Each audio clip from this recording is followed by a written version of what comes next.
Welcome to the Wool Needles Hands podcast. This is episode 9, and I'm super excited to be here today sharing some of the things that I've been up to in the last 2 weeks since we last spoke. And I'm just excited to have a chance to get down and kind of chat about a lot of that stuff. My name is Taylor, and this is a podcast about knitting and crafting and making, and I'm coming to you from Henderson, Nevada, which is a suburb of Las Vegas. I'm from here, and I live here with my husband Brandon, our 2-year-old son Angus, and our cat Oscar. Today is Mother's Day, guys. It's such a special day. It's been such a beautiful day with my family. We're gonna go out to dinner and visit with my mom and my mother-in-law and just kind of do some fun family things like that. This morning we woke up and took it really easy, and then we took a walk to the park and played with Angus and just totally relaxed. It was lovely. I'm really loving today because it's just been so relaxing and nice just being home with the family. But I do have a pretty full episode still, so let's go ahead and get right into it. You can find me on Instagram. My Instagram is Wool Needles Hands. You can also find me at Fiber for the People, which is my new hand-dyed yarn business launching on June 1st. The Instagram for that is at fiber.for.the.people. And you can see all of the different yarns that are going to be in the shop come June 1st, some of the process that I take to make those beautiful yarns that I will be putting out in the shop, and some other things there. So check that out. I am going to be talking a little bit more about that later in the episode, so stay tuned, but definitely check that out, and the Wool Needles Hands Instagram as well, because I am very active on both of those places. So in between podcast episodes, that's where I post my works in progress and the things that I'm getting up to, and some pictures of my son and my husband and things like that. So definitely check those out. You can also join the Ravelry group that we have for the Wool Needles Hands podcast. Just go to Ravelry, go to the groups tab, and search Wool, Needles, Hands podcast, and take part in the conversation and community that we have bustling over there. There's lots going on, a couple fun knit-alongs going on, a new knit-along coming up, but definitely get over there and get involved. We'd love to have you. If you see something on the show that you have a question about, or you want to get in touch with me, you can contact me at woolneedleshands@gmail.com. I respond very quickly, so anything at all, please contact me there. I will also talk a little bit at the end of the episode about the local yarn store call to action that we're hosting here at the Wool Needles Hands podcast. I'll explain a lot more about that in a minute, but if you do have a local yarn store in your area that you would like to get footage of and send to me, send it to the Wool Needles Hands Gmail account, and I will take it from there.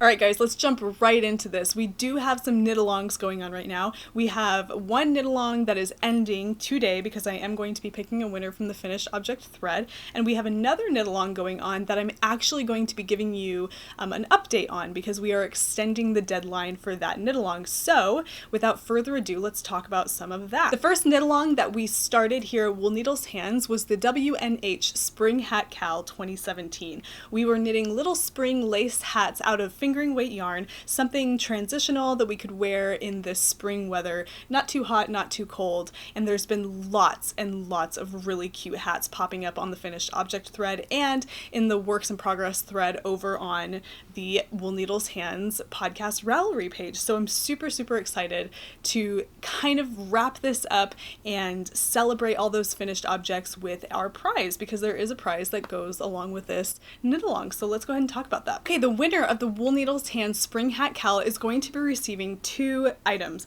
They will be receiving a skein of yarn hand-dyed by yours truly. This is one of my very early skeins of yarn before Fiber for the People, and it's on a 75-25 fluffy, soft sock base here, still using my Wool Needles Hands giveaway label. This is not my official Fiber for the People marketing.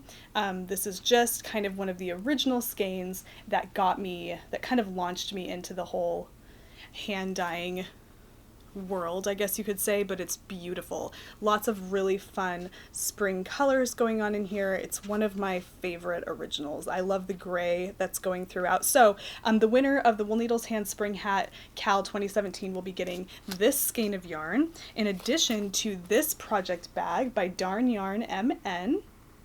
It is a Peekaboo project bag. I've shown it several times on this show. If you're a returning subscriber, you've seen it. It comes with a little mermaid Progress Keeper here. It has the great handle. Love this bag. So I'm going to do a random drawing right now from the finished object thread to see who the winner of this prize will be. Please know that if you are the winner of this prize, to contact me on Ravelry. That's the only way I'm going to know how to get this out to you. So please make sure that if your name is drawn, you send me a message on Ravelry saying that you've won, and then we can talk about addresses and where I can send this at that point. But you need to contact me on Ravelry directly so I can do that for you. If you want to, you can also email me at woolneedleshands@gmail.com too. It's totally fine, whatever is easier for you, but definitely get in touch with me so I know where to send this. If I haven't heard from you by the time I record the next podcast episode, I will be doing another drawing. So just keep that in mind. So I'm pulling up a random number generator on my phone. It's a minimum and a maximum. So the minimum is 1, the maximum is 49 because there were 49 entries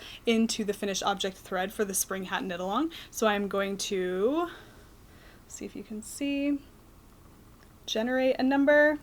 And our number is 33. So I'm going to look over here. I have the thread, so I'm going to go to number 33. All right, so number 33 is Emily from Alpena, Michigan. She is EGREWELL on Ravelry. I don't want to mess up and butcher your name, so I'm just going to spell it out. But Emily, please get in touch with me. Send me a direct message on Ravelry. You can also email me at woolneedleshands@gmail.com. But you, my dear, making a beautiful, my gosh, her hat is gorgeous. It's a Pikachu Peak blue, beautiful blue, indigo blue lace hat, and it's absolutely stunning, you guys. But you have won, Emily, so please get in touch with me and I will send out your project bag and your skein of yarn. I also want to talk a little bit about our previous giveaway that we had for the 1,000 plus subscriber giveaway. We announced the winner for that on the last podcast episode, but I have not heard from the winner. And the winner was Layla I22. It is Layla. She's from Glasgow, Scotland. She's Layla I22 on Ravelry. Layla, if you're watching, please get in touch with me on Ravelry or email me at woolneedleshands@gmail.com. I haven't heard from you, but you are the winner of the 1,000 plus subscriber giveaway. Get in touch with me. If I don't hear from you in the next few days, I am going to do another drawing and give this away to somebody else on the next episode of the podcast. So definitely get in touch with me as soon as you see this. All right, so let's talk about the remaining knit along that we have going on right now, and then I'm going to talk a little bit about one that is upcoming, and I'm really excited about that one, even though it's not quite a knit along, and I'll explain all of that in a second. But the current knit along that we have going on over at the Wool Needles Hands podcast, as well as the Wool Jewel podcast and the Yarn to Table podcast, is the Great Unravel 2017. This kicked off on April 22nd, which was Earth Day, and the whole purpose of this knit along is to find thrifted sweaters at your local thrift store and to harvest the fiber from those sweaters and knit something else out of that fiber. I am loving everything that I've seen so far from the viewers that are participating in this knit along over on the Wool Needles Hands Ravelry group. Some incredible projects that you guys are coming up with. I'm loving them. I saw one today. It was this beautiful, it was already finished. It was a t-shirt lace, it was just short sleeve top, and it had this beautiful lace pattern on the yoke, and it's amazing to me what you guys are doing with this recycled fiber. I'm completely blown away by it, but there's a lot of great stuff going on. If you would like to join this knit along, please jump on board. You have plenty of time. And in fact, we are extending the deadline of this knit along to, it was June 17th, and we are extending it to July 17th. So you have a whole another month to participate, which is great because I need a little bit of extra time. And we talked together, Celeste and Caitlin from the other podcast, about extending the deadline because a lot of you are making garments, and I think that's amazing, so please keep it up. Those of you that aren't making garments but are making accessories, that's still amazing, so keep that up. But we just thought maybe a little bit more time would give everybody a little bit more flexibility in the knit along, and it allows for any new viewers to jump on board that knit along if you guys are interested in giving it a shot. It's a lot of fun. All you need to do is check out this video that pops up right up here above my head, and that will give you the information for what this knit along is all about. And there are some other videos that go along with this knit along, and there are tutorial videos that I put out on the channel as well that talk to you about how to unzip sweater seams and how to unravel fiber from a thrifted sweater. You can find those videos linked here. They will both pop up here. If you want to go ahead and right click on them and hold them in your taskbar, you can do that. But those videos will definitely help you get started. Definitely check out the other podcasts as well. You have Yarn to Table and you have the Wool Jewel podcast with Celeste and Caitlin. And those are two separate podcasts. They are also hosting this knit along, and you can enter all three of our finished object threads and kind of increase your chances for winning there. But it's a lot of fun. I'm loving what I'm seeing, and I can't wait to see everything come to an end when we get there in July, because I'm just so excited to see all of these finished objects. Another event that I'm going to be hosting along with Katie from the Arrow Knits podcast and Joy from the Anxious Knitter podcast is the Spin for All 2017 Spin Along. These lovely ladies, as well as myself, have just recently gotten into drop spindling.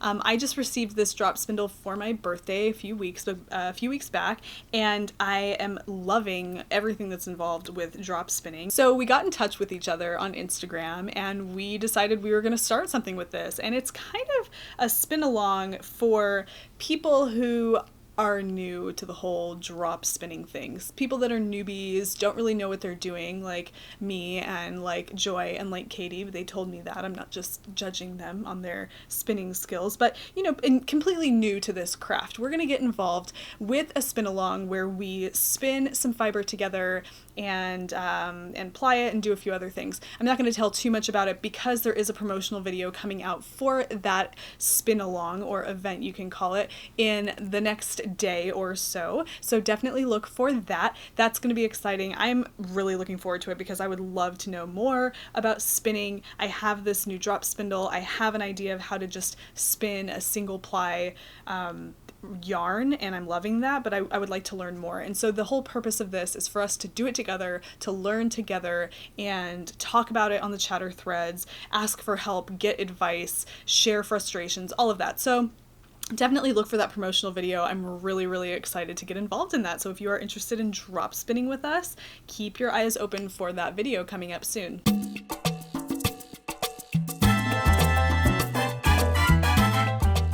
Today I'm doing it a little bit different. It's strange that I'm choosing to drink what I'm drinking because it's not like it's cold outside, it's not wintertime, but I saw it in our pantry and it just looked delicious when I saw it, so I decided that I was going to put that in my cup for the podcast. I am having Alpine Spiced Apple Cider. Now, if you are familiar with this, this probably conjures up images of wintry settings, Christmas time, snow. If you're a skier, skiing and being in the ski lodge and just hanging out having some hot cider, that's what happens with me when I think about Alpine Spiced Apple Cider. I think of ski lodges and sitting in there, avoiding the really, really cold snow outside, and just slurping on this the whole time because it gives you all of the feels when it comes to wintertime. Like, that's what's happening to me as I drink this. It's probably 78, 80 degrees outside right now, but in here, in this little space, I'm in a ski lodge enjoying my hot apple cider with you. So that's what's happening in here today. It's delicious. I'm drinking it in this new mug. I don't think you've seen this one. You may have seen it, but this is a mug that was given to me by my mom. It's just a cute little coffee mug with this really fun kind of like line drawn design going on here. And what's great about this mug is it comes with a lid. So when you're not actually drinking it, you can just put this lid on top of the mug and it keeps it incredibly warm. It really does the trick. It's amazing. It's like setting it on a warmer. In my opinion, it's just the same. Well, I mean, I guess it's not just the same. It's not perpetually heating my drink. So yeah, a coffee mug with a lid is the way to go if you're needing to keep your mug a little bit warmer for a longer period of time. So anyway, that's what I have going on in here right now, and it's just scrumptious. I'm loving every bit of it. So yeah, Alpine Hot Apple Cider is the drink of the day.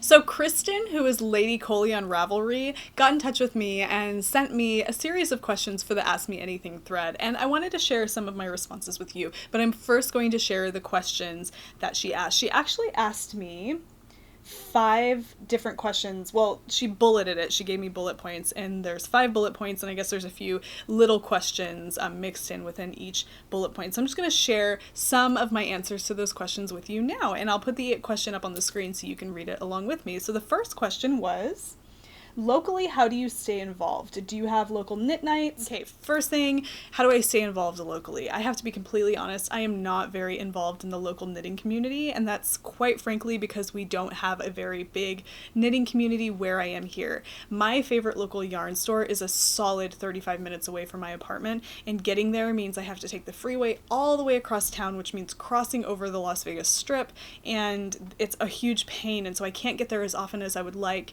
I would love to. I know someone who works at that yarn store. She keeps on me all the time. She's inviting me to events. So Sarah, if you are watching this, you just keep getting on me because one day I am going to come down. Plus, I'm going to need you to show me a little bit about drop spindling. But other than that, I'm not very active in my local community. And I'm kind of curious, is it the same for you guys? Do you find that most of your activity when it comes to the knitting community is done online? Because that's definitely where most of my activity is. I haven't found that place in this physical knitting community yet that I fit into. So I'm still working on that. The next question. When you started dyeing and YouTubing, did you foresee opening a shop as part of the process, or was it something that just happened? It was definitely something that just happened. When I first started YouTubing, that was because I wanted to chronicle my goals and, like I mentioned, take part in the conversation. And dyeing yarn was one of those goals, but what happened was, as soon as I started dyeing yarn and learning that process, I dove so deep into it and I learned so much so quickly, I absorbed it like a sponge, that it just became a new passion of mine. And that's when I knew that it was going to turn into something more than just occasional vlog episodes. And so this space and this project, the Wool Needles Hands podcast, and being a part of this community was kind of an impetus for the Fiber for the People yarn shop. That's why I'm just so extremely grateful for this, because it has helped kind of launch me in this direction, and I haven't looked back since I've started, and so I hope that answers that question well enough. But yeah, when I first started YouTubing, I did not plan on opening a yarn shop. It just happened. Okay, and the last question, in terms of knitting injury, you've mentioned sharp needles and poking through skin. Have you had any other knitting injuries? How do you practice hand health? Do you practice hand yoga, stretches? I learned to knit from YouTube videos. Because of that, there was never a conversation about over knitting, taking breaks, hand health, stretches, so I ended up over knitting, getting a repetitive stress injury, and then had the conversation about over knitting and hand health. That's a really interesting question, and I have experienced over knitting, and my fingers being poked from the Hiya Sharps that I have definitely been a nuisance, I guess you can say, but I guess I don't talk about it, and I don't consider it as being something that you need to kind of condition yourself with. And it's interesting that we don't think of that, because you are using amazing amounts of muscles when you're knitting. It's no joke. I think I just read someplace, and this might be a little uncouth, but I just read someplace that couples who get physical for 6 minutes burn significantly less calories than a person who knits for 30 minutes. Does that mean anything? I don't even know if that means anything or supports my stance on the muscles that you use when you're knitting. I don't know, you can take that or leave that, whatever that does for you. I just read it, I thought it was interesting, so whatever. But I do know that when you are knitting, there is so much going on in your upper body, and one area where I do notice most of my strain, other than in the palms of my hands here, I notice it in the backs of my, like my shoulders back here, my shoulder blade area. That's where I will notice it. So yeah, I have experienced that over knitting fatigue in my muscles. Recently, I would say about a month ago, I was having really annoying tingles that would run up my hands, or up my wrists and into my hands, and I didn't know what it was. It was kind of creeping me out a little bit because I would notice it in the tips of my fingers, and somebody like me takes tingling in the tips of her fingers and blows it completely out of proportion and thinks it's the worst case scenario all the time. So but it's not. What I realized is that it's a circulation issue, and that when you knit, especially if you kind of are tense, and this is interesting too, next time you're knitting, pay attention to your shoulders. I notice that I'll be knitting and my shoulders will start creeping up like this, and I'll have to just actively like make myself relax. And so, that's something. But then my hands, I hold my hands kind of tightly sometimes if I'm working on a project that requires a lot of thought or focus.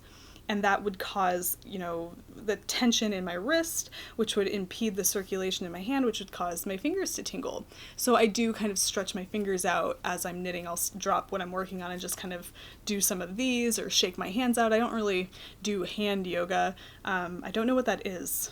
If I can find something about hand yoga, I will link something here for you guys, because that sounds really interesting. But yeah, I don't do anything like that. One thing though, when it comes to sharp needles and poking the skin on your fingers, so one thing I will tell you about that is that there is a way to kind of prevent that. It's not my favorite because it does get in the way of your yarn, but it is an option. So it is this little guy here. It's something that's meant to go on your finger. It's a thimble. I mean, it's just a flexible thimble. It is made out of a really soft lambskin leather almost. It's by Clover, and it has this metal piece right in here that you use to press on the needle as you're working, and it just fits over your finger like this. So when you're knitting, I'll just pull out something here. I'm about to reveal one of my works in progress to you a little early, but okay. So when you're knitting, and these are Hiya-Hiyas, I can kind of hold my yarn over the thimble like that. And then when it comes to, it's kind of fumbly to be completely honest, when it comes to pushing your needle, you just kind of press with that metal portion right onto the needle, and it protects your fingers. So I mean, that's one solution if you are noticing that you're getting holes in the tips of your fingers. But I've noticed that I've developed calluses, and that kind of helps. But yeah, so that's that. But yes, I have experienced knitting, I guess you could say fatigue. Not really injuries, but definitely knitting fatigue. So maybe I should start looking into hand yoga. I'm not sure. Anyway, that was the last question that Kristen had for me. So thank you so much for asking those series of questions. That was all I actually had in my Ask Me Anything thread, so that's why I shared all of those answers with you guys. So if you have questions, curiosities, please ask me anything on that Ask Me Anything thread, and I will answer it right here on the podcast.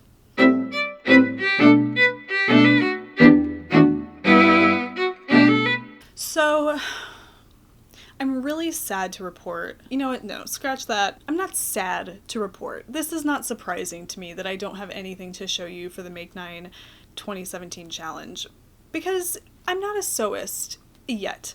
I wasn't a sewist before I started the podcast, where I mentioned to you that I had a goal of creating a handmade wardrobe. I have maybe sewn 4 or 5 pillowcases in my life. And so when it comes to sewing a garment, I'm learning rather quickly that it is definitely going to be more of a process for me than I originally thought it was going to be. I think that I was expecting it to be something I would take to really easily, and I don't think that I'm not able to take to it. I just think that I haven't given myself the time to really read the pattern, pay attention to what it is that I'm going to need to do, make sure that I have all of my materials laid out, make sure I have a quiet space where I can work on the project. You know, all of this I don't think I've had in place the way that I should have. And I am paying for that right now. I am paying for that in Ponte Roma fabric, because I opened up my Coco pattern by Tilly and the Buttons, laid out all of my pieces, and I started cutting my fabric, and I thought I had cut everything really well, straight and all to size. But when I went to sew the garment together, and I have to add this in, I wasn't in the most calm space at the time. It wasn't crazy. It's just that things were out, and it wasn't, I just think I was rushing into it, to be honest. And so I didn't feel as prepared when I started. So when I was putting my fabric pieces up together and seeing how they would sew together, I had size issues. And it was just, you could tell the process initially had been kind of rushed. And so immediately I knew that I could go forward with it and it would come out being not so great, or I could step back, kind of take stock of my stuff and start again. And so I have the navy blue fabric that I was going to use for the Coco pattern still. And all the pieces are cut, but apparently they're not all cut the way they should be cut. Little things are off and it bugs me because I want to make sure I'm doing things right. I want to teach myself the skills correctly, and so I wanted to start fresh. So long story long, I guess, I have new fabric for my Coco pattern, and I am going to be, in the next few weeks, I'm going to be doing little bits at a time of getting myself ready for sewing this garment. And I know some of you who sew, or even beginning sewists out there that are watching this are thinking, what's the big deal? Why is this taking her so long? But, there's lots going on right now, and it's just been taking a little bit of time, and I want to make sure that I devote the time and the mental space to the project so that it's done right. So whatever. Another thing though, to go along with that, and this is not an excuse because this actually happened and it was so frustrating, when I was trying to sew the garment, my sewing needle on my sewing machine, it's a Janome, it's a really nice sewing machine, but the needle started to kind of like eat at my fabric, so I think my needle was dull, but that wasn't, I changed out my needle, so I know that wasn't initially the problem, because when I put the new needle on, it would still start eating at my fabric, and then the thread would come out of the needle. I can't even explain to you everything that was happening, because I'm not a sewing machine mechanic, but something was wrong and off in my machine, and I've used my machine before and it's worked fine, so this was completely unfamiliar to me and frustrating considering the situation. And so I have to take my sewing machine in to be serviced. Up the road from us there is a really cool sewing shop that does service Janome sewing machines, so I'm going to be taking it up there to get repaired. And in the meantime, I am asking my mom, because she has a beautiful Pfaff sewing machine and sewing table. Like, I can't even tell you, it's gorgeous. I'm going to be asking if I can use her sewing space to work on the Coco pattern. So long story even longer, guys. I'm sorry. Take it or leave it. That's just what's going on for me when it comes to sewing clothes. When I have a garment to put on and show you, you can imagine how proud I am going to be of that garment, because it's taking me forever. Anyway, here is the Ponte Roma fabric that I have now. It is this beautiful kind of deep maroon color. It's coming out like brighter on the screen, but it's, not much brighter. That's about right. What you're seeing there is about the right color, but it's gorgeous. I love this more than the navy fabric. I don't know. There's just something really pretty and unique about it. It's a crimson color. I think that's what I was looking for. It's a beautiful crimson color. And the pattern that I'm going to be making with this is the Coco by Tilly and the Buttons. I think will look beautiful with this fabric. I'm going to be doing the funnel neck collar, and oh gosh, you guys, I love it so much. Yeah, I'm looking at myself with the fabric up to my skin, and I think it's good. This looks like something a nun would wear as part of her habit, but a sassy nun with a crimson habit. Sorry. Okay, so anyway, that is my fabric for that pattern that is coming up. I'm not going to make any promises about when this is going to be done, but it will be done. I'm thinking about it. I will take care of it. It's going to happen, but I don't want to make a pie crust promise, because pie crust promises, easily made, easily broken, as Mary Poppins would say. So I'm going to set this over here and we are going to move on.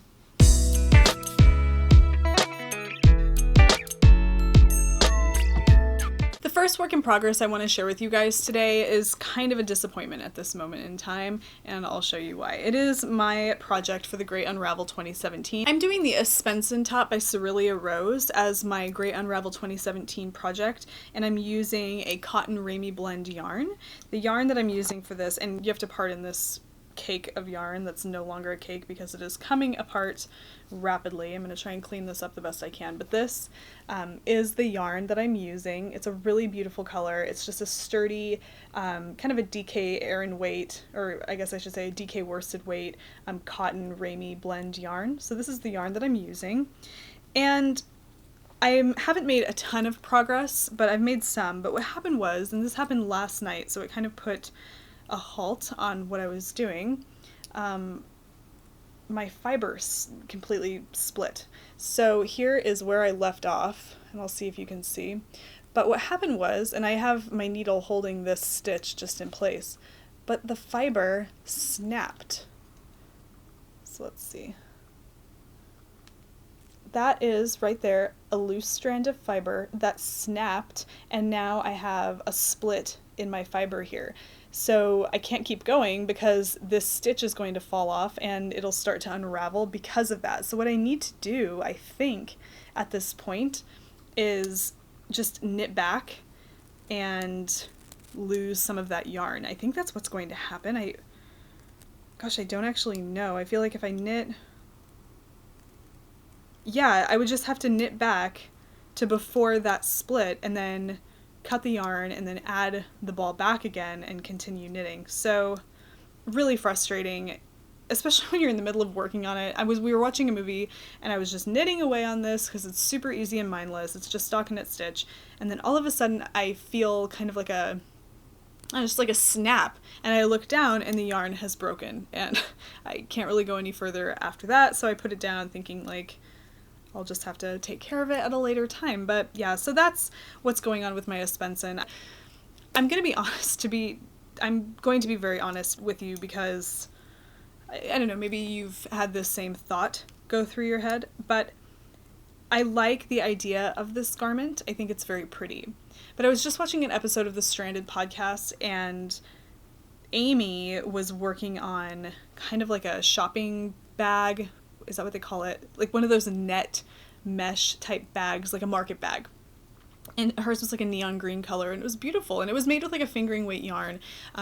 But I loved the pattern that she was working on, and part of me was thinking, I really wish I were working on something like that, because I know that Caitlin from the Wool Jewel podcast is also going to be working on like a market bag for her Grey Unravel, which she mentions in her podcast that's really cool because it's a reusable bag that she can use when she goes to the grocery store, when she goes to the farmer's market, and it kind of reinforces that whole reduce, reuse, recycle concept that we're trying to promote here with this knit along.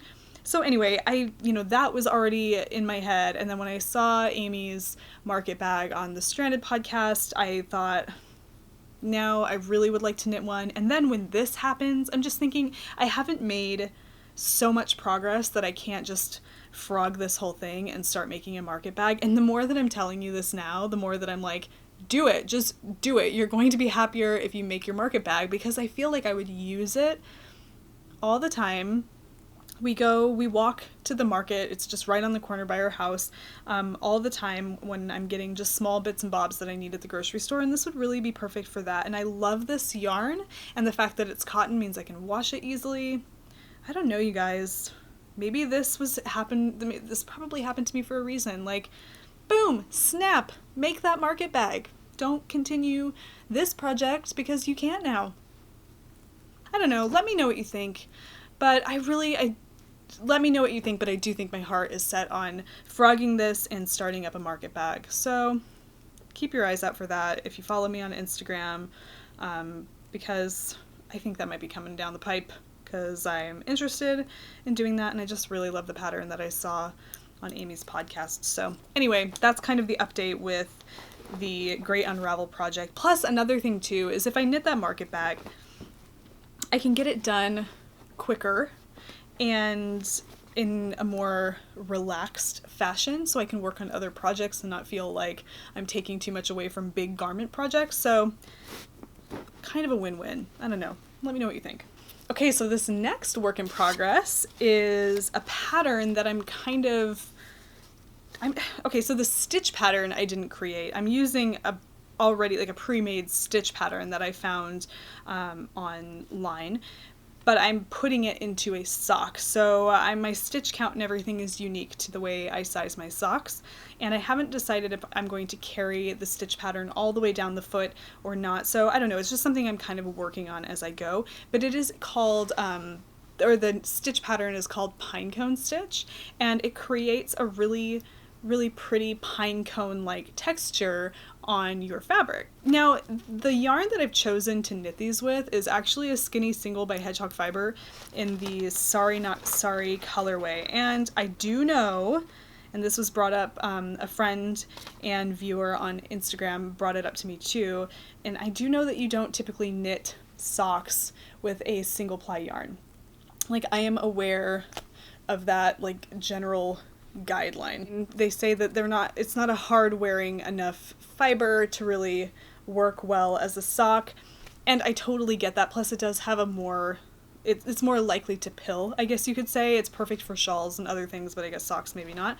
But I don't know, I really wanted to make a pair of socks with this yarn. It's beautiful, and I figured I'm just gonna break the rule. These would be they wouldn't be socks I would wear all the time, because they will have a very, it's kind of a heavy stitch pattern. It makes the fabric seem a little thicker, so it would be more of just almost like a slipper. You'd wear it for the same reasons that you would wear a slipper. So yeah, I mean, I get that, but I'm still going forward with it because I love the yarn so much. However, I feel like the stitch pattern that I've chosen, and I'm definitely one to say that if you're going to do a detailed stitch pattern, stay away from, highly variegated yarns or speckled yarns, because it'll hide that beautiful stitch pattern that you're doing. Try to do more of a tonal or a solid. This yarn turned out to be much more variegated than I expected, and so it is making it difficult to see this stitch pattern, but I'll show you regardless. So we'll do our best. So here is my sock so far, and I do think you're going to have a difficult time seeing the stitch pattern here, but you can see there is something going on right in here. I guess if you were here in person, I don't even know, I feel like you could see better on the screen, but it's still just very hard to notice the pattern. But I think that once I get more of the sock knit and I have more to look at, and the repeat is completed, or I might have more, because I think it's a 30, you look at the pattern, it is a 32 row repeat, or 32 round repeat. So I am currently on my 24th round. So once I finish that repeat, or I get 2 repeats done, which I think will be enough to complete the leg of the sock, I'll be able to see more of that stitch pattern. I'm hoping. I don't know. Who knows? This is what that stitch pattern would look like if you were using, whatever fiber was being used here. So you can definitely see where it gets the pinecone name. It's very pretty, but yeah, like I said, the yarn is much more heavily variegated than I expected it to be, but still I'm in love with the color, and I don't regret using this yarn one bit. And honestly, the stitch pattern is really simple, easy to follow, so I enjoy knitting them. So I'm going to get back to knitting these. I've kind of put them off to the side for the last few days, so I'm going to get back to knitting these, because I do require more light when I work on these. So it's hard to knit these at night when we're watching TV. Number one, because it's a stitch pattern that's going to create, a design. But number two, the yarn is kind of hard for me to see if it's a little bit darker. So anyway, I'm calling these my pinecone socks. So pinecone socks, there they are. Boop, boop. And that's my little wishbone stitch marker. I just sent one of these to Pow from the Pow Knits podcast, and I've noticed that he is using one on his project. So Pow, I'm glad that you're using it. They are my favorite progress keepers. So, all right. So if you watched the last episode, I will have mentioned that I made a slip up in my Find Your Fade shawl, and I had to lay down a lifeline and take the whole thing back. So what I'm about to show you is like going back in time to 3 episodes ago. So I'm just going to show you briefly, and we're going to move on, because I am so over showing my Find Your Fade with the colors I have right now, because it has not changed. And that's due in whole to the fact that I haven't been working on it as much. Starting the Fiber for the People yarn business and working on other little projects here and there have taken a little bit away from this, but I am pulling it back out because I'm ready to start the lace section. I know that I'm now back to where I need to be to start the next lace section for this color. So this is the Find Your Fade that I have so far. So those are all of my colors. And this is, I'm telling you, exactly where I was 3 episodes ago. No joke. And then I knit probably about a good solid 3.5 inches in the copper color that I have here until I realized that I was supposed to stop here and begin the lace section. And the reason why I made this mistake, and I mentioned this in the previous episode, but the reason why I made this mistake was because I was assuming, and I know what they say about that, I was assuming that this garter stitch section of the copper color would be the same width and or thickness as this lighter color right here. So you can see the garter stitch section here is much wider than the garter stitch section here, and I don't know why that is, but it is. So because right now I have the right number of stitches on my needle to move on to the next lace section of this pattern. So am I doing something wrong? Am I missing something here? I don't know, maybe I am, but I definitely thought that they would all be even, but apparently they're not even. So anyway, I did the lifeline, I ripped back, and now I am ready to start that lace section. So that's what's happening next. I don't understand how I would let it go like that. I think I was just enjoying knitting that garter section so much, and like I've mentioned before, the size of the yarn and the combination of the size of the yarn with those needles, it just really flies off the needles when you're working on that garter section. So anyway, back on track with this, and this is living in my, I'll share this with you guys because I love it so much. This is living in my Ink Bags Peekaboo project bag by Ink Bags.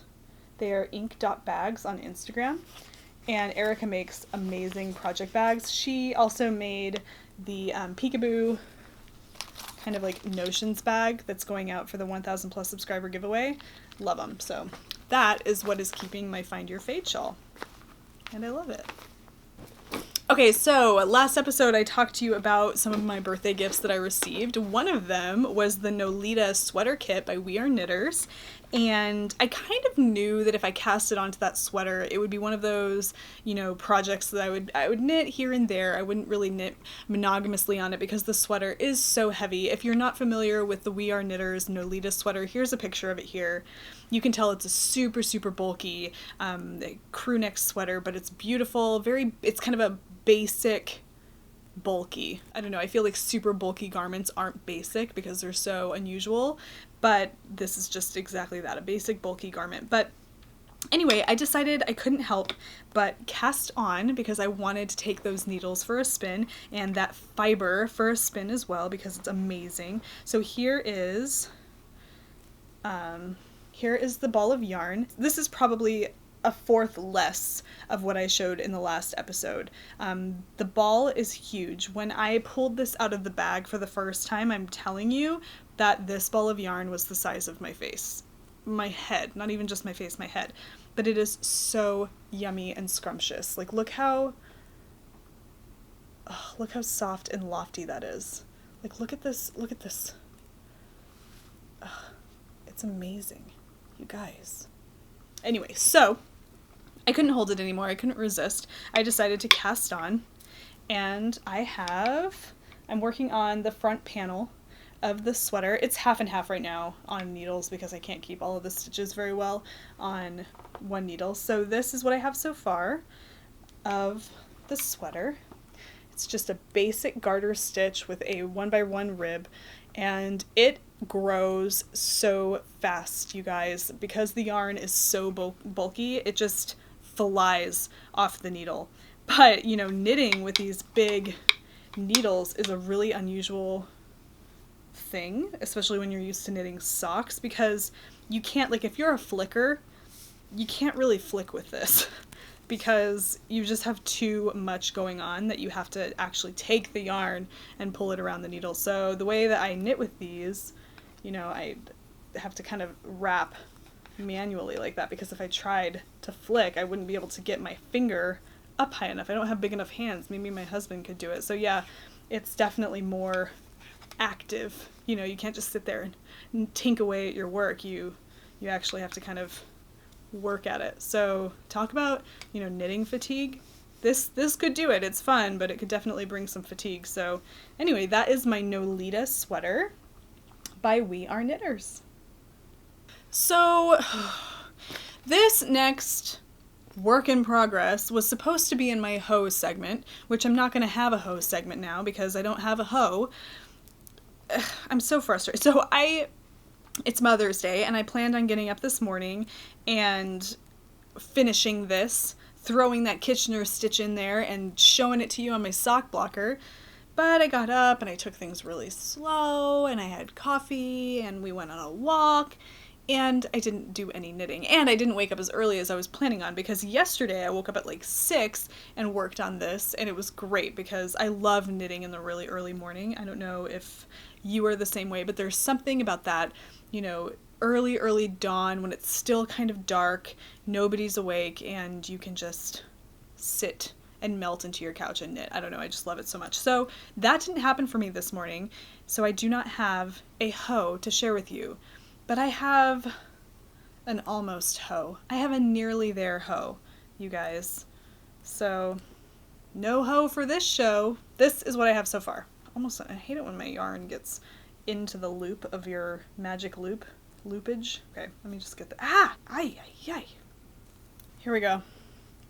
February socks, friends. Almost there.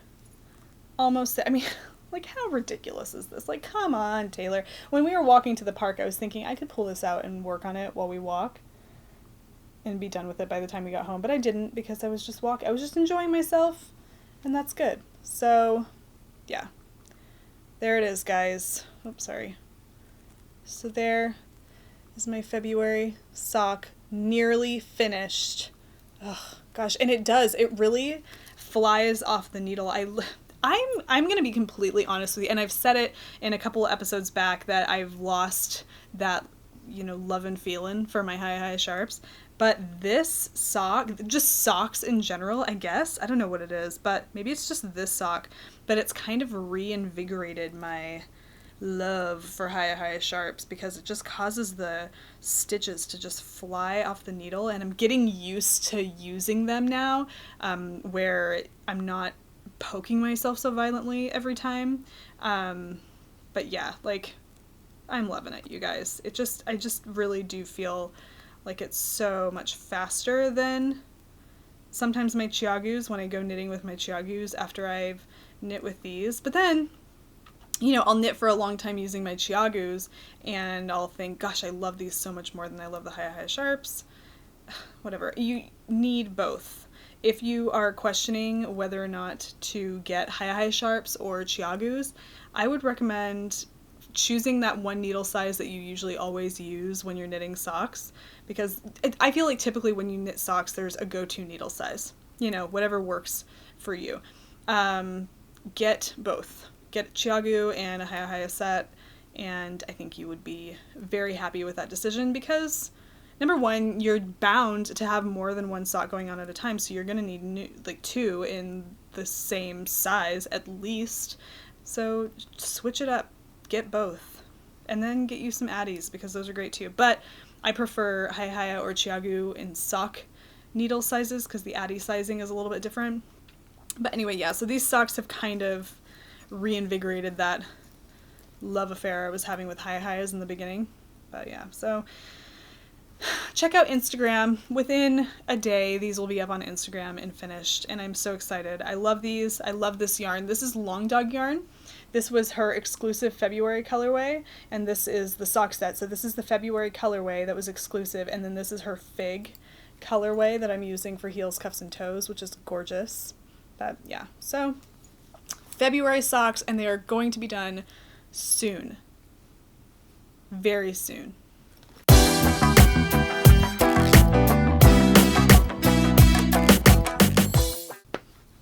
So I do have some fun acquisitions to share with you guys today. I did, and this is really exciting for me because I love Casey Maura of the Creative Musings podcast. I love her podcast. I love all of the projects that she works on. She is a sewing genius. She sews the most beautiful garments, and she knits the most beautiful garments as well. So she's just a super amazing creative podcaster, so I love her. Anyway, we got in touch with each other and we decided that we were going to do kind of a swap, a fiber swap, and we did that, and I received her package a week or so ago, and I sent mine out a week or so ago, so she should be receiving that soon. But I wanted to share with you guys what I got in that little fiber swap package from Casey. So the first thing that I received, or not the first thing, it all came together, but the first thing I'm going to share with you, and she sent me yarn. She lives in Germany, so she sent me German yarn, and that's really cool. So the first that she sent was, and I don't know how to pronounce these correctly, I'm sure, but this is Herbstblatt Regina, and it is this beautiful fingering weight hand-dyed yarn. And I'm going to take off this yarn band because I want to inspect this skein because it looks amazing. So here it is. Look at that. And there's some subtle speckling going on in here that you can see. Really pretty straw colors with some golden, toffee colors in there, and the berry out here. This is in the Spitzbuben colorway. It is 75% virgin wool and 25% nylon, superwash virgin wool, and it is 4-ply, 24.5 microns, so it's not a super, super soft fiber. It's nice and hard wearing because of its size, I guess you could say. It's fiber size. It's 100 grams, 420 meters, which is about 459, 460 yards, but it's gorgeous. I love it, and I love taking the skein apart. You can kind of see, the dyeing process a little bit there, and I think that's so fun. So, yeah, look at that. You can kind of see a little bit about what's going on in there. So yeah, so that's one of the skeins of yarn that she sent me, so thank you. And then the next was a ball of Lang Yarns Super Socks, and it is a self-striping yarn. So here it is. Gorgeous colors. Love these colors so much. She seems to have my number with colors, which is great. But this is kind of the sample sock right there, you can see. But yes, love this. And it is 75% virgin wool, 25% nylon, and superwash again. And this is actually, so this is made in Italy for Lang & Company in Switzerland. So the yarn is made in Italy and maybe it's dyed in Switzerland. I'm not exactly sure. But I do know that I can scan this little, what do they call these guys? I don't even know. But I can scan this with my phone and it will tell me about where my yarn came from. So it kind of gives you an idea of the source of the yarn. So this is really, really cool. I can't wait to knit with this and see these stripes play out because they're gorgeous. So there's that. She also sent me with some fun progress markers right here, very nautical. There's an anchor and 2 little seahorses. So really, really cool progress markers, and some tea. This is, I'm really excited about this tea. There is caramel apple pie, and then we have lemon cake. Like, are you kidding? That sounds insane. And then pomegranate white tea. And Turkish apple tea. It sounds amazing. In addition to that, she also sent me with chocolate, and she sent me with more than just this bar of chocolate, and to be honest with you, I'm surprised that this bar of chocolate is even here today, because as soon as I opened up the package, I took the first piece of chocolate that she sent and ate it right away, because it's chocolate. That's what you do with it. You eat it, and you enjoy it. Unless you don't like it or are allergic to it, then you stay away from it. But thank you, Casey, so much for not only the yarn and the tea and the progress keepers, but for this delicious chocolate, because what can I say? I love chocolate. She also sent with her yarn a really sweet card with a little letter or a little note on the card. So I'm very grateful for that. fiber friendship that we've created together. So Casey, if you're watching, thank you so much for your package. I love it so, so much. I was contacted by the lovely Hannah Lisa, who is from the Hannah on the Road podcast. She also has an Etsy shop, which is Hannah Lisa Haferkamp. She creates the most beautiful project bags. And so she contacted me and offered to donate a project bag to the show as a giveaway prize, as well as one for myself to keep as a gift. And I was grateful, so grateful that she would offer to do that. And so when I received these beautiful project bags, I was just floored by how amazing they are. So I want to share them with you today because I can't wait to show you how amazing these are, and you can get yourself one on Etsy right now. They are available. So without further ado, let's go ahead and look at these beautiful project bags by Hannah Lisa. So I have two colors here. The first is this really beautiful salmon color that you can see here. Now, the first thing that completely took my breath away about these project bags was how amazingly soft they are. It's just, they're so padded. I don't even think that's the right word. There's a really lovely hand to the bag. The fabric is very, very soft and luxurious feeling. There's a nice sheen and luster to this top layer of fabric, and then here you kind of have a more hard wearing but still very soft flannel fabric that's happening here. It has a box bottom, which is excellent. You need that in a great project bag. But yeah, they're just so beautiful, and then they're so thoughtfully constructed as well. From the kind of rose gold tone zipper that you have here, I mean, it goes so well with the fabric of the project bag.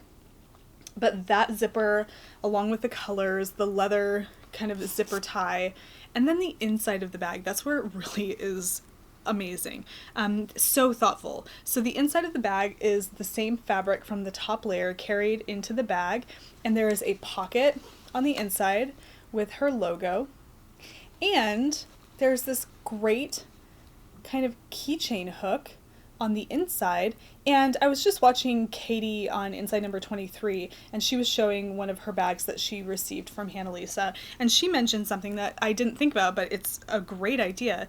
The best thing to do with this hook, I guess if you can't think of anything else, is to clip on kind of a circular ring, and you can put all of your progress keepers or several stitch markers and just kind of have them available to you when you need them. So I thought that was really, really smart. And I'm so excited about these project bags because they're so soft, they're so beautiful, but they're just so thoughtfully crafted. So Hannah, these are gorgeous. Your label is beautiful. Let me give you guys a closer look at her sewn on label. I mean, please, it's beautiful. So lovely.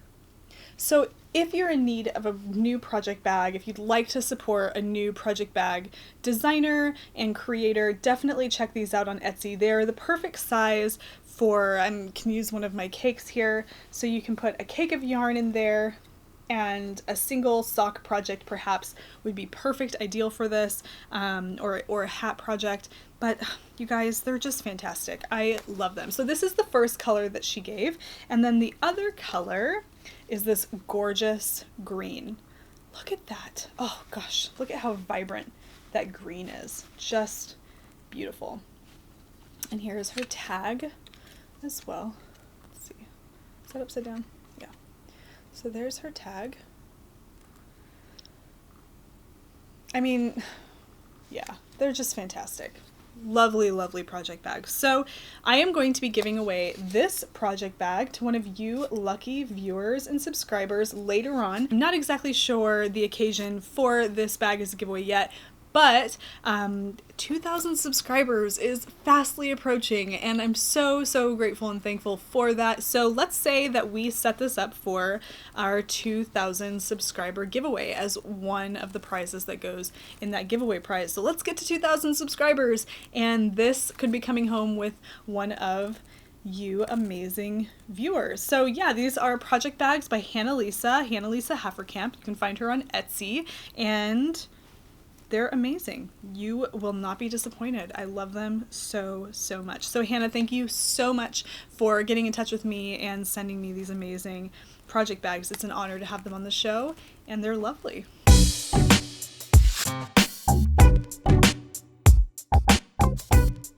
So I want to talk a little bit about Fiber for the People with you guys. I introduced it to you in the last episode, and I just want to give you an update on where we are with Fiber for the People. So if you are not familiar, or if you did not watch the previous episode, I will be launching a hand-dyed yarn business called Fiber for the People on June 1st. It will have its own dedicated website, online store. I'm not on Etsy. I'll be doing all of my business from the online shop, which you can actually go to now if you want. There are no products in the shop, and I have yet to update my about page. That's still under construction, but you can kind of get a feel for the website if you're interested. It is fiberforthepeopleyarn.com. Like I said, it is still under construction, but there are some things there that you can click around on and kind of get an idea of what it's going to be like. Mark it in your favorites or on your bookmarks, and mark your calendars for June 1st for sure. That is going to be coming up, so I'm super, super excited about it. Over the last month or so, I've been doing a lot to prepare for this. There's lots that goes into starting any kind of business when it comes to the marketing that you're going to use to label your yarn, the production of the actual yarn, and so on and so forth. There's just a lot that goes into it, and I've learned so much throughout this whole process, and it's so exciting. So some little bits and bobs that I want to share before I show you some of the new colorways. These will be going into orders for Fiber for the People. They'll come in the package that you receive. So I have my business cards. They are in. This is a Fiber for the People business card. It is a picture of cactus flower, and they are these really beautiful, they're kind of a soft texture here, and it's a pearl finish, kind of a pearlescent finish. But that is the business card. Very simple on the back, just the website, the Instagram, and the email address. And that's pretty much it. So you will be receiving a business card in your package, a few cute little gold, black, and silver simple stitch markers or progress keepers. There's only 2 or 3 in here, but you'll be receiving several of these little bad boys. You will be getting a Fiber for the People sticker to do whatever you want with. A tea, one of my favorite teas. You might not get this one, but you'll get something that I've tried and that I love. And you will also be receiving a postcard that looks a lot like the business card. It's a glossy finish, and on the back of the postcard is a coupon code for your next visit for first-time buyers, so something to look forward to. So all of that will come in your order when you make your first Fiber for the People order, and you can do that starting June 1st. So let me go ahead and go over some of the colorways that will be in the shop. These are all new. They have popped up on Instagram, so if you follow Fiber for the People on Instagram, you may have already seen these, but I want to share them with the viewers of the Wool Needles Hands podcast. So here we go. The first that I'm going to show you is a colorway called Drop Cloth, and it's also going to be referred to on the website as Spring Drop Cloth, because the Drop Cloth series is going to be one that I'm starting as a seasonal colorway. So you'll have a spring, a summer, a fall, a winter, and so on and so forth. So this is the Spring Drop Cloth. So the first color or the first skein of drop cloth, or one of the first 3 skeins of drop cloth, is here. So this is the first one of the first 3 that I dyed of drop cloth. It is a very beautiful, muted, subtle yellow with lots of beautiful speckling going on throughout. Greens and peaches and kind of like mauve colors going on in there. The next time I dyed this yarn, I did it a little bit differently, just because I wanted to see more yellow kind of coming through, because that was my initial vision for this colorway. So both will be sold in the same, they will both be sold as Spring Drop Cloth, but you will notice that the one I'm going to show you next is a little bit more yellow, but they're both gorgeous. So here is the proper version of Spring Drop Cloth that I was kind of going for. So here's the more yellow version of Spring Drop Cloth, which is, oh gosh, so beautiful. I want to say that this is probably one of my favorites. It is very, very springy. I love these speckles running through. You guys, it's just so beautiful. So This is on the 80/20, or no, excuse me, this is a 75/25. This is my Loft sock base. So soft. I really, really love this because it kind of blends that mix of soft but durable, and it's kind of just the whole enchilada. So that is a little bit more of a yellow version of spring drop cloth. I mean, look at this. Like, just look at these speckles in there, you guys. It's really pretty magical. I love it. And you can see the difference. There is definitely more yellow in the one.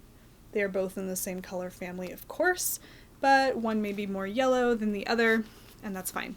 Then I also dyed some spring drop cloth up on my gold stellina base, which the base itself is a little bit, the tone of the yarn is a little bit darker of an ecru or more saturated ecru color, so it comes out even more yellow toned. But this, of all the drop cloths I've dyed, this is my ultimate favorite because the gold stellina combined with the warm yellow tones of the colorway, guys, it's everything. So here is drop cloth in gold stellina. So I'm going to show it to you here as a whole, and then I'm going to get you up close to see if you can see some of that gold stellina sparkle in there. So here is the spring drop cloth, and there is the gold stellina. I'm really hoping that it translates well because it is gorgeous. Look at that. Can you see that sparkling in there? Oh, it's beautiful. In warm lighting, it really pops.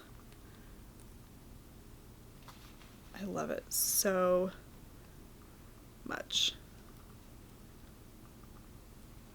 So that is going to be spring drop cloth in gold stellina and 75/25. I also have a new colorway that I'm calling Craig Nadoon because I am a big Outlander fan of the show. I haven't read the books yet. I am planning on listening to the audiobooks because, as per recommendation from a friend and viewer on Instagram. But this is Craig Nadoon, another one of my absolute favorites because my favorite color is green, and this kind of combines that toffee color with the gray, which represent kind of the stones, the standing stones, and then of course the colors of, you know, the land around the stones. That's kind of where I'm getting this inspiration from. So if you are an Outlander fan, you can appreciate that. But I love the combinations happening here. I think that they are so well suited, look so great together.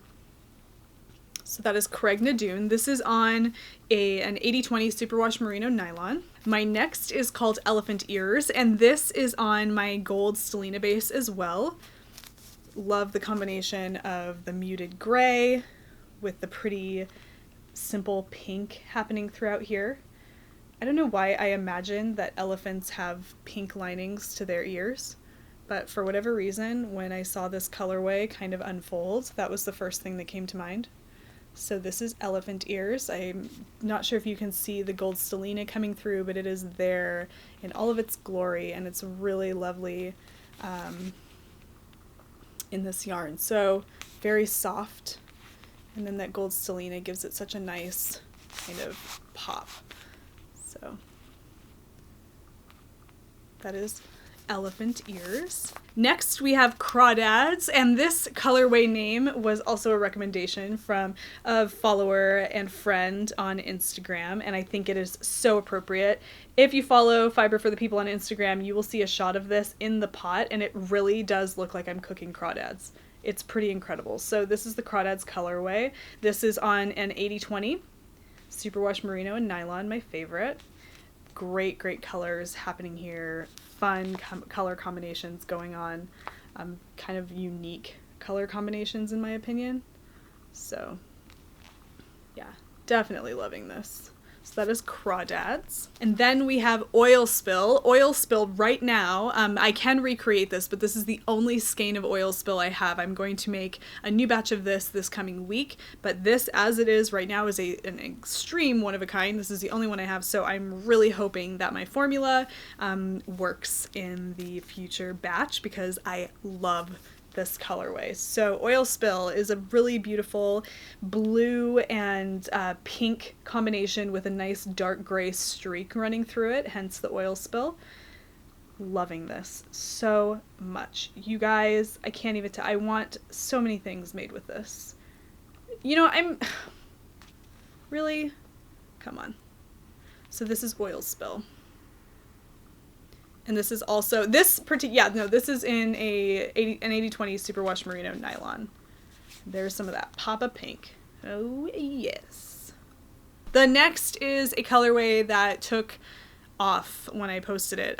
Really, really popular, and it's very clear to me why, because the colors are beautiful. Now, all of them that I'm going to show are the same colorway name, Pearl Jam, but you'll notice that one of them looks a little bit different than the others. So I created the colorway the first time. The second time I did the colorway, there was a little bit more pink or berry color in it when it came out than the initial time, and I actually kind of liked that better. So I will be sticking to the second formula for this particular colorway, and I think that you'll see what I mean. But they're so close that I think that those that loved the initial skein will love them regardless as Pearl Jam becomes a more frequent colorway. So anyway, the first skein of Pearl Jam, or the first of the two skeins of Pearl Jam that I dyed, look like this. I pulled the yarn label down a little so you can see. This is on the Gold Stellina base. So this is Pearl Jam here. Real fun multicolors coming out in this. So 75% Superwash Merino, 20% nylon, 5% Gold Stellina. That is the initial version of the colorway. And then the second time I dyed these two skeins are the new version. So I'm going to show them to you real quick together, and then I'm going to give you a little bit more of a detailed look. I'll undress them a little bit so you can see. So this is Pearl Jam 2.0, I guess you could call it. Let's see if I can get it. Yeah. So there it is. My favorite part of this, the purples and the blues and the pinks go really well together, but it's this pop of yellow that blows my mind. I love it so much. So let me tell you a little bit about that. When I was dyeing this initially, I had this peach color going first, and then I had my next layer was going to be this blue color coming through. And what was happening was I was getting this kind of, if you're familiar with, what were they called? Oh my gosh, those popsicles that you would get, the ice cream trucks would always sell them. I think they were called Bomb Pops, but they were the blue, the white, and the red. Red, white, and blue, very, patriotic if you're living in the United States. A very patriotic popsicle for summer, whatever. But it was looking a lot like that. And I wasn't really digging just that blatant contrast of color as much. So I kind of looked at it and started thinking about other colors that could potentially go there with that red, white, and blue that was going on. And there are only 4 colors in this skein, but the next color I added after those two initial colors was a sunflower yellow color. That color, when added to the dye bath, created the most beautiful oranges and salmons and greens that it just caused the skein to come to life. And so that, and then on top of that, I did some nice berry speckles to give it that deep pink color coming through. But that's what's creating these this multitude of colors kind of coming through in this initial skein here, but then also in the new skeins that I have, you can see the yellows coming through in here. You can see some greens coming. Ooh, that was my son out there.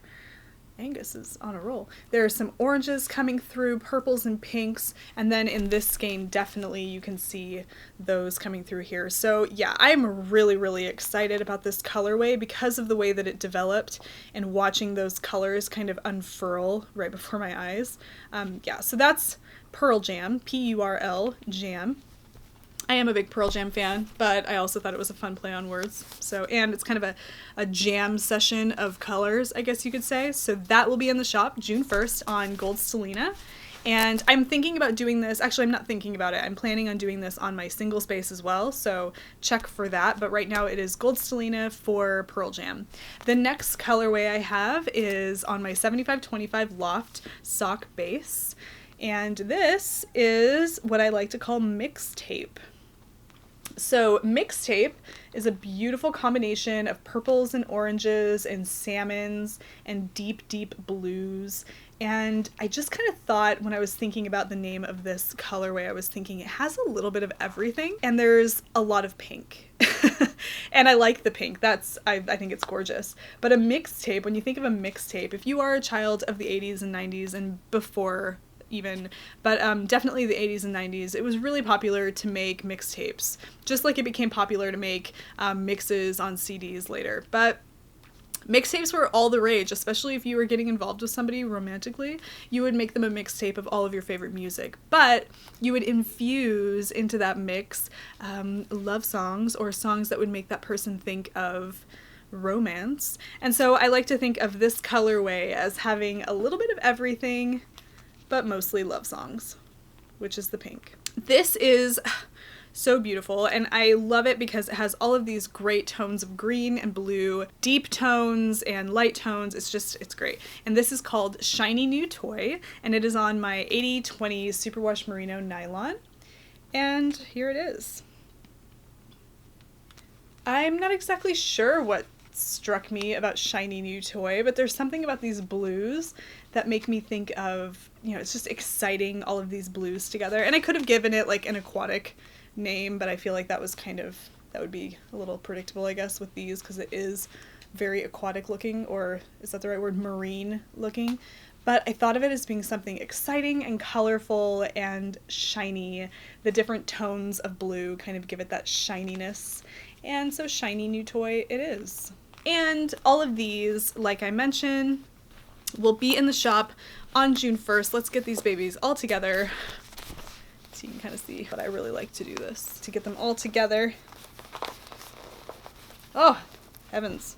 Okay, I think I'm ready. Ta-da! Look at those colors. Oh, yeah. I'm really hoping that you see something that you like. Definitely check out the Instagram page for more on the different yarns that will be in the shop. But it is coming June 1st. fiberforthepeopleyarn.com, fiber.for.the.people on Instagram. Go check it out and stay updated so that you can get your hands on some of this yarn come June 1st.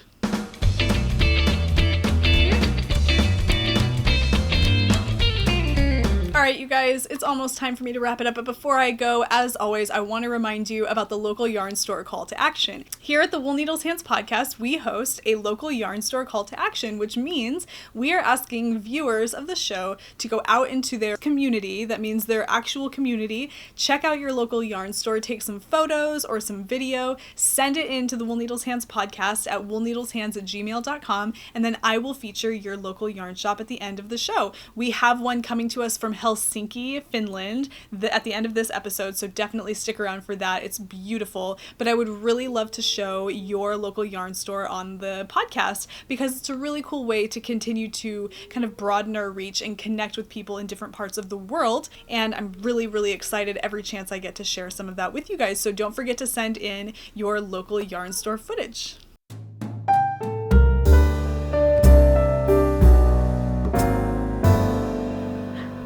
Look, are you on TV? Are you drop spindling?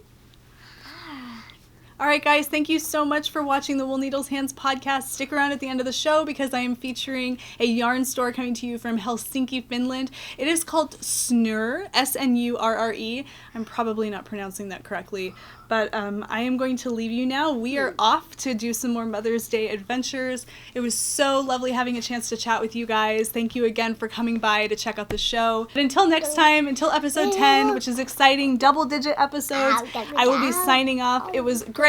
Have a great weekend, week, and happy knitting. Bye. Can you say bye? No? You gotta say